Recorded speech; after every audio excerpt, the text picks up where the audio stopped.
el objetivo del encuentro es generar este puntapié inicial, si se quiere, para mover la rueda hacia la construcción colectiva de un sistema de alerta a pérdida de cultivos por excesos hídricos, ¿sí? En esto se integran muchas fuentes de información, ya vamos a ver, pero principalmente lo que nos interesa y por lo cual los convocamos es empezar a tener, bueno, la llegada al territorio, tener la opinión de los usuarios y empezar a establecer canales bidireccionales para la generación de productos que sean adecuados a la toma de decisiones y poder ir avanzando en esto de la adaptación. Primero contarles entonces de este proyecto, un poco es la publicidad del proyecto que me toca coordinar, pero básicamente es un emergente de los proyectos, una demanda que tiene el INTA en cuanto a este emergente que son las emergencias agropecuarias, que está muy ligado al incremento de la variabilidad climática, del cambio climático, y bueno, la necesidad a nivel nacional de contar con herramientas, con protocolos, con metodologías que sirvan para sistematizar el relevamiento de información, que sirvan para generar estadísticas y políticas de acción, digamos, a nivel local y regional, como así también establecer mecanismos de reacción local y a través de la implementación de sistemas de alerta temprana que esperamos multiplicar en diferentes lugares para poder tener una solución a nivel de los productores. Entonces, este proyecto básicamente es el proyecto marco sobre el que se origina esta demanda, ¿sí? Y se articula a su vez con proyectos más locales, como este proyecto que les contaba antes, que es financiado por COFECID, en el cual tuvimos la posibilidad al momento de presentar este proyecto de interactuar con muchas de instituciones que están en el territorio. Ya les había contado del INTA, Coolidge y la facultad, pero también está la participación de la Bolsa de Cereales para empezar a trabajar en esto del sistema de alerta temprana y monitoreo, no solamente de los excesos hídricos también, sino con algunos aspectos relacionados con las prácticas. Esto brevemente para presentarles los proyectos. Todos estos proyectos, les decía, está motivado por el emergente de las inundaciones, que son un aspecto más del incremento cada vez más visible, digamos, del cambio climático, del impacto del cambio climático, ¿sí? En el cual, por incremento de la variabilidad, estamos teniendo cada vez más peligros, ¿sí? Amenazas de tipo hidroclimática principalmente, como también uno de los encadenantes es el fuego que hemos visto en este año, que cuando supera la capacidad de adaptación, de ecuación de los sistemas o de las sociedades, ya empezamos a hablar de desastres. Entonces, esto que siempre sirve desde el punto de vista de los políticos como un justificativo, bueno, vamos a empezar a trabajarlo realmente para ver cuáles son los impactos que a futuro nos esperan y de qué forma podemos evitar hablar de desastres en el futuro, ¿no? Entonces, para eso quisiera contarles un poquito cuál es el escenario, grandes rasgos de lo que se espera para Argentina en función de lo que se ha comunicado, lo que ha comunicado Argentina en la tercera comunicación nacional a Naciones Unidas, ¿sí? Seguro ya algunos ha tenido contacto con esta información, está en la base de la Secretaría del Ministerio de Ambiente de la Nación. Ahí pueden ver los diferentes capítulos que tiene esta comunicación, entre los cuales están las proyecciones climáticas ajustadas, ¿sí?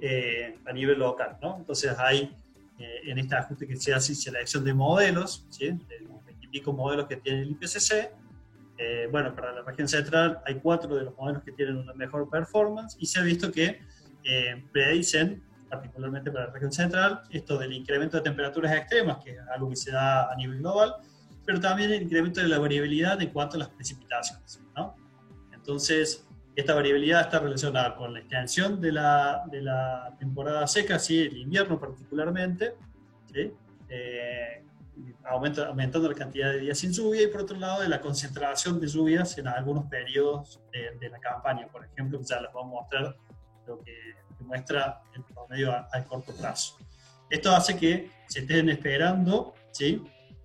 Con una probabilidad significativa, digamos, el incremento de de eventos con intensidad, frecuencia y extensión espacial que no han tenido precedentes. Entonces, como este que vemos, como una muestra, digamos, que es el mapa que les pongo, es la inundación entre el 2015 y el 2016, ¿sí? Que como decía en su momento el gobernador, un tsunami que cayó del cielo. Bueno, hay que empezar a trabajar en esto que quizás se vuelva algo cada vez más frecuente. Entonces, enfocándonos en lo que es la parte de agricultura, ¿sí? Ese escenario de diferentes escenarios climáticos, ¿sí? En diferentes escenarios de proyección, en relación a escenarios de emisión, también como corto, mediano y largo plazo, ¿sí? Hay como proyecciones que favorecen y también están un poco desfavorecen algún tipo de producción, ¿sí? Cuando se toman esas proyecciones y se las incluye a través de simulaciones utilizando modelos como el RISAT, ¿sí? En el cual también se complementa con, además de ensayos, clima y los suelos, las prácticas, el manejo, la fecha de siempre y demás, se van viendo que esto también está publicado en la tercera comunicación, que la mayoría, tanto maíz y soja, se ven beneficiados en cuanto a los rendimientos a nivel general, en esas proyecciones que son más globales, y el trigo, ¿sí? Que es el cultivo de invierno, empieza a tener disminuciones de rendimientos en los diferentes escenarios. Eso va a variar según los escenarios de emisión y a su vez en extensión de tiempo, ¿no? Que a medida que nos alejamos del hoy, digamos. Eso hace que, bueno, ellos proponen algunas medidas de adaptación, como cambio en la fecha de siembra y demás sugerencias, pero este tipo de proyección no tiene en cuenta los eventos climáticos extremos, ¿sí? Entonces, a partir de estos escenarios, ¿sí? La Oficina de Riesgos Agropecuarios ha generado algunos mapas, una cartografía de riesgo, cuantificando cuál es el incremento o la disminución en el riesgo relacionado con el déficit y los excesos hídricos. Entonces, para contextualizarles, ¿sí? En este reporte se muestran, por ejemplo, cómo va progresando la media y los cambios en la media de precipitación a nivel de la región central según uno de los modelos seleccionados. Y bueno, y esto coincide, ¿sí? Cuando se ven, perdón, voy a cambiar el puntero. ¿Sí? Lo que decíamos, la extensión a la salida del invierno, en cuanto los valores en rojo son valores de anomalías negativas, es decir, son diferencias con respecto al histórico menores, en el caso, es decir, va a llover menos en los valores que tienden al rojo y llover más en los valores que tienden al azul. Entonces, fíjense cómo estos patrones de precipitación hacen que se aumente la variabilidad, lo que sería en promedio a la salida del invierno, inicio de la primavera, ¿sí? Con menos lluvias de lo normal, con concentraciones entre el periodo de diciembre a febrero, principalmente. Si observamos a Córdoba, todo lo que sería el este y el sudeste, diciembre, enero y febrero, ¿sí? Básicamente hay lo que dice este modelo es que va a haber más lluvias de lo que había normalmente en esos periodos. Y coincide, obviamente, junto con los periodos críticos de los cultivos y también con, bueno, los escenarios de los diferentes eventos de inundación que hemos visto en los últimos años, ¿no? Cuando lo relacionamos a eso con, bueno, metiendo en el simulador los tipos de suelo, ¿sí? Funciones de pedotransferencia, tomando en cuenta las fechas de siembra y tomando la fenología por zona que hace la Oficina de Riesgo Agropecuario, este estudio muestra que, bueno, para el caso de la soja, ¿sí? Particularmente la soja de segunda, muestra un incremento en el riesgo del 10 al 25%, principalmente lo que sería hacia el este y el sudeste de Córdoba, ¿no? Para el caso del maíz, esto no está marcado, sino que más bien se puede observar en el centro, ¿sí? También con incrementos en cuanto al maíz que se siembra de forma temprana. Y en cuanto al maíz tardío, ese aumento en el riesgo se ve incrementado en la región centro, ¿sí? Cuando el maíz se siembra más tarde. Bien, todos estos son escenarios, un repaso a vuelo de pájaro para mostrarles que existe información, esto es solamente algunos mapas o una cartografía, existe información que hoy se puede empezar a tener en cuenta para poder analizar estos escenarios más bien ya no a nivel de país, sino tomar estrategias a nivel regional y empezar a generar planes de adaptación más locales, ¿no? Entonces, en esto de incluir el cambio climático en la agenda del manejo de riesgos de desastres, es necesario, ¿sí?, incluir esta información en la planificación y en los mecanismos institucionales. Y es ahí donde entra, tenemos como obligación, digamos, como deber desde las instituciones, como en el caso del INTA, generar, ¿sí?, espacios, estrategias o al menos iniciativas que tiendan a empezar a cambiar este enfoque de la emergencia desde el manejo del desastre, ¿sí?, a empezar a trabajar con la incertidumbre, ¿no?, la prevención del riesgo. Entonces, tratar de salir de este círculo vicioso de solamente la respuesta y empezar a integrar en el ciclo integral de la gestión de riesgo, el manejo y la adaptación. Entonces, para eso existe, hoy en día tenemos un sinnúmero de fuentes de información, tenemos mucha más información que en el pasado para poder prepararnos, ¿sí?, desde los pronósticos estacionales, ¿sí?, hasta el monitoreo de la humedad del suelo en tiempo casi real, ¿no? Entonces, esto sumado a la información local, como son los monitores de rendimiento, como es el dato que puede elevar la estación meteorológica o el dato que puede dar cualquiera de los productores o los técnicos del terreno, hacen que tengamos todos los elementos para empezar ¿sí?, empezar a integrar todo eso de alguna forma. Bueno, y la propuesta que venimos a poner sobre la mesa, ¿sí?, valga la redundancia, es empezar a trabajar en mesas técnicas agroclimáticas, ¿sí?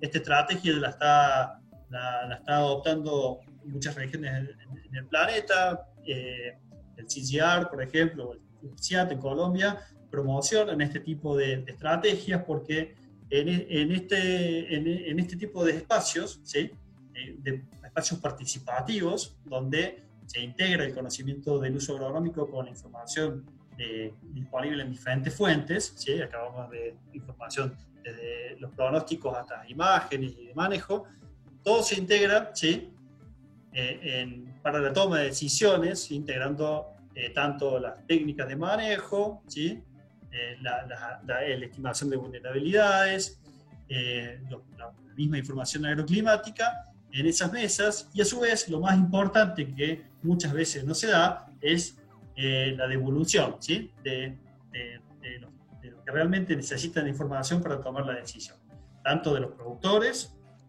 como la academia, como los tomadores de decisiones a nivel de gobierno. Todas esas personas deben interactuar en el mismo espacio en algún momento para que se ajusten las políticas y haya procesos de adaptación, ¿sí?, que sean dinámicos, ¿sí?, que no queden solamente en programas que vayan quedando desactualizados. Entonces, la idea también de este encuentro, ¿sí?, es mostrarle algunas de esas herramientas que hay, ¿sí?, para este monitoreo de inundaciones particularmente, pero para el futuro vamos a trabajar sobre otras herramientas, ¿sí? Para el caso de la región central, las inundaciones, ustedes saben que hay diferentes tipos, pero básicamente en la región central hablamos de estas inundaciones gestionadas por el balance hídrico entre lo que infiltra y lo que evapora, por el bajo escurrimiento que tiene, principalmente el rol preponderante de las napas, ¿no? Y uno puede trabajar en diferentes etapas, desde la etapa de vigilancia a la etapa de mitigación. Básicamente lo que estamos haciendo hoy es centrándonos en la respuesta, pero podemos empezar a trabajar en todas las etapas anteriores, principalmente en el monitoreo antes de llegar a la alarma, utilizando información de diferentes fuentes, ¿sí? Empezando a hacer mapas de riesgo, mapas de vulnerabilidad, tomando información no solamente de las variables biofísicas, sino también teniendo en cuenta, ¿sí?, lo que son variables de población, infraestructura, bueno, y dentro de eso también teniendo en cuenta, por ejemplo, factores relacionados con el suelo como el drenaje.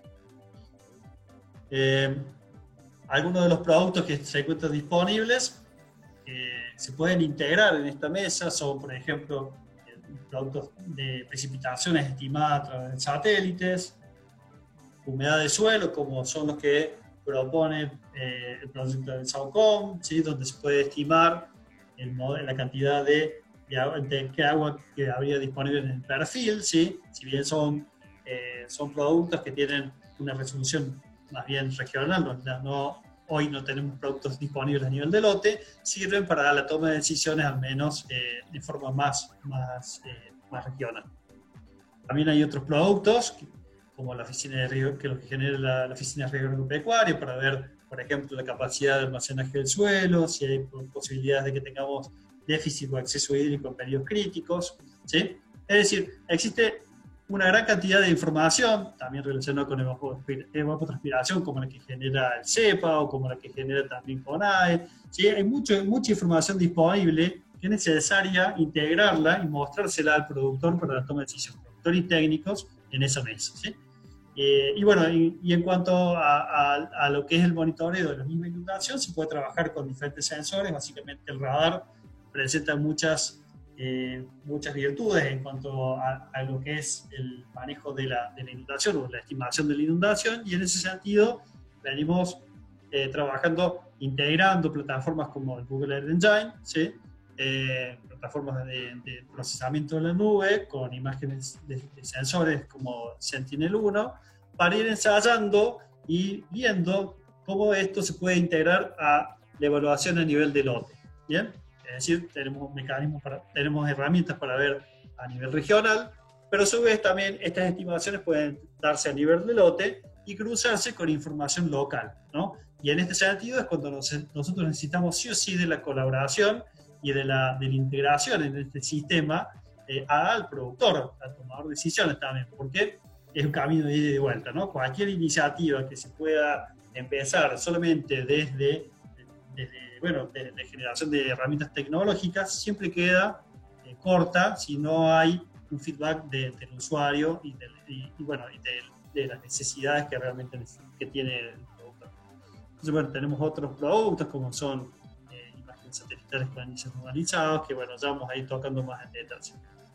Y para finalizar, y dejarles un poco la invitación para el próximo encuentro, un dato que nos hace sí o sí falta es este dato del campo, ¿no? Que muchas veces es difícil de relevar, como decíamos en su momento. Entonces, este punto de difícil, que es difícil contar, por ejemplo, con el dato del productor, porque por ahí no tienen la forma de acceder para comunicarse con nosotros, o las vías de comunicación, así que entre el relevamiento de la información y la transcripción se haga muy largo o no llegue a tiempo. Entonces, tenemos la iniciativa de empezar a hacer este mapeo en forma colectiva, utilizando herramientas móviles, ¿sí?